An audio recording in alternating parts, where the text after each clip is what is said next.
All right. All right, everyone, we will go ahead and get started. We'd like to welcome Will Zalatoris to the Media Center here at the Arnold Palmer Invitational presented by MasterCard. Will, making your fourth start here at Bay Hill this week, finished runner-up at the Genesis Invitational in your last start, which helped get you into this event through the Aon Next 10. Just a couple of thoughts on being able to play your way in and getting your season off on a pretty good start here. Yeah, I'd say so far the body feels ahead of schedule. I'm slowly seeing speed come back. Riviera is a place that I absolutely love, so it was nice to get a good week under my belt, especially that early on in the season. But this event means a lot to me. Obviously, being on the Arnold Palmer Scholarship at Wake Forest, and this is a pretty tough venue in general, and normally it's green on Thursday and brown by Sunday, and it only gets harder and harder as the week goes on. So, I'm looking forward to the test.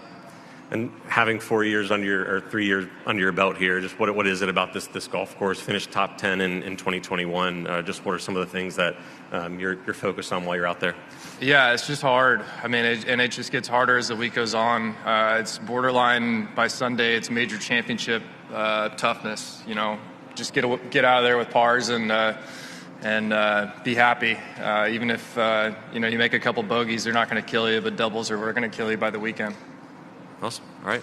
Well, with that, we'll open up for questions. If you have a question, just raise your hand. We'll get a microphone over to you. Start over here, and then we'll go up here. Zach Maskovich, West 2 here in Orlando. You kind of touched on it there, but I know you have a connection with Arnold Palmer, having both been Wake Forest guys and you getting that scholarship. What does that connection mean to you to be tied with him and then play in his tournament here? Yeah, I mean, I always tell people that when I got offered the Arnold Palmer Scholarship to go to Wake Forest, that my decision was kind of made for me at that point. I had a pretty fun dinner on Sunday with Amy Saunders and Peter Jacobson and Jerry Pate, and it was just fun reminiscing and hearing some of the stories from those guys. They're reminiscing. I unfortunately never got to meet him. I got a signed letter from him once I accepted his scholarship, but just hearing some of the stories about how he carried himself, and obviously with everything that's gone on in the golf climate, there's a lot of discussion about that, and it's kind of a guy that I feel like I've heard stories about him since I guess over the last 10 years since I've taken his scholarship, but there's still stories that I've never heard, and we're still laughing. What does this tournament mean to you, having that connection, but being able to play in the Kings tournament? Yeah, I mean it's a beast of a golf course for one, and we always joke about how the week gets harder and harder, and we always kind of by Sunday everyone's always kind of joking about how Arnie's smiling from heaven, watching the carnage. So, but yeah, it means a lot to me. And even though I never got to meet him, the guys meant a lot to me personally in my career, and led me to Wake Forest. And, like I said, even though it's been a lot of guys meant a lot to my career. I mean, I met my wife at Wake Forest, and so it's just kind of a fun week to come here and spend some time with Amy and the family. All right, let's go over here to Shed. Good morning, Will. Morning. When you said you were ahead of schedule with your, I guess, the physical aspect of your comeback, what does that look like? What does that mean? Yeah, I think in terms of how I'm able to practice and be able to recover faster, I came in with really no expectations this year in terms of my body, and because I had never gone through an eight-month recovery, but I knew that I felt better. I just didn't want to jump the gun and say, take the reins off and, get back to my old ways of practice. But, my speed is slowly coming back. I kind of the analogy that I've used is that I keep thinking that my speed is back to 100%, but then all of a sudden it keeps creeping up a little bit more and more and more. So it's so far so good. The changes feel great. I haven't really had I haven't had any flare-ups or anything like that, so I feel awesome.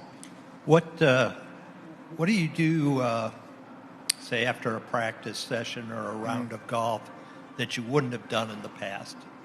What's different about recovery or exercise or whatever? Yeah, I think it's The post-round stuff, I've been working with the guys over at Kinetic Chain in Dallas, and they're pretty much sending, whether it's Landon or, Spencer or Austin, they're coming every week, and we're doing dry needling, which is a new thing for me during the weeks.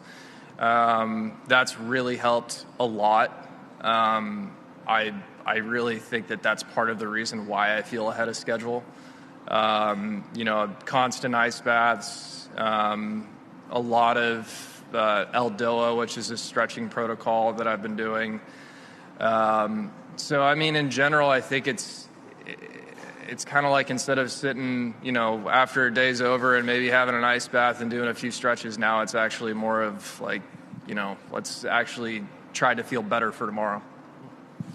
Okay, go Todd. Hey, well, let's want to talk some numbers with you. There have been 9 PGA Tour events this year. Of the 9 winners, I'm going to take Nick Dunlap out because he was outside the top 4,000 in the world ranking. But of the other 8 winners, the average world ranking of that winner is 73. What does that say about where competition is at the PGA Tour right now? Yeah, the competition is obviously very stiff. There's no question about it. We've had quite a few first-time winners on tour this year. You've got some tenured guys that are contending week in, week out. The official World Golf ranking is what it is right now. But I also think that the competition that we have is pretty stiff. It's really good to see guys like Nick especially come up, and it just shows you the golf climate that we're in with kids in college coming up and playing that great. I think that when you look at over the last few years and seeing the first-time winners and playing as well as they have, I think that's something that I'm more excited about, because on any given week you can see someone just pop off a win. I want to follow up on what you hinted at in regards to the world golf rankings. Mm-hmm. How viable is that measurement? It kind of is what it is. You see what Joaquin's done this year, and he's 73rd in the world.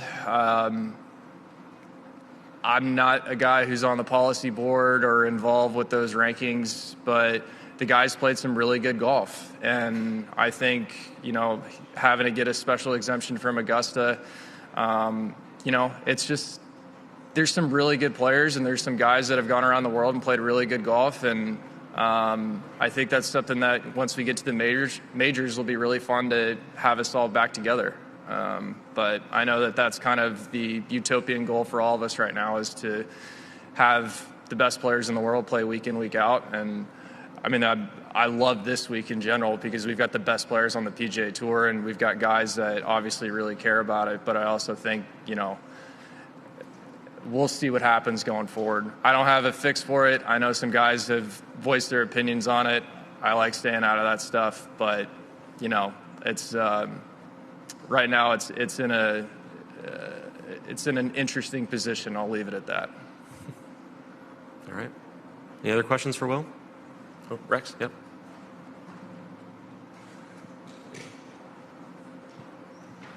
I know the signature events are still kind of new, but did they feel different to you at all? Yeah, definitely.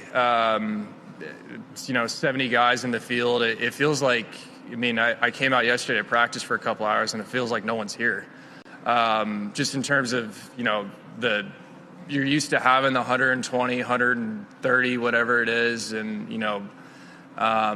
so it's bizarre, actually, a little bit on Monday, Tuesday, Wednesday, but then once you get to Thursday, it's just so ultra competitive, and I love that feeling of it. But having 50 less guys, there's no question about it. That's a different feel for sure, especially when these events that I've played for the last 3-4 years, you're used to having a pretty large amount of players. But I've enjoyed it so far. I've only played in one, but it's kind of fun when you walk up and everybody you see is pretty much a top player.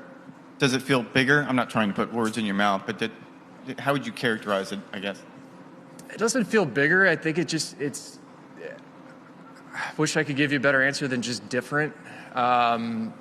You know, you look at the 70 guys in the field, you probably could list off, you know, off the top of your head, if you were to just take a regular golf fan, they could probably guess 65 out of the 70. And if you had the 120, they'd probably still get 65 out of the 120. But that's just, it is what it is. So it's a different feel. Like, you know, I'm going to go play the back nine here in a little bit, and normally we're not allowed to play the back nine after, 8:30, but there's only 70 guys this week, so, Good. All right, Will. Well, thanks for the time. Best of luck this week. Yeah.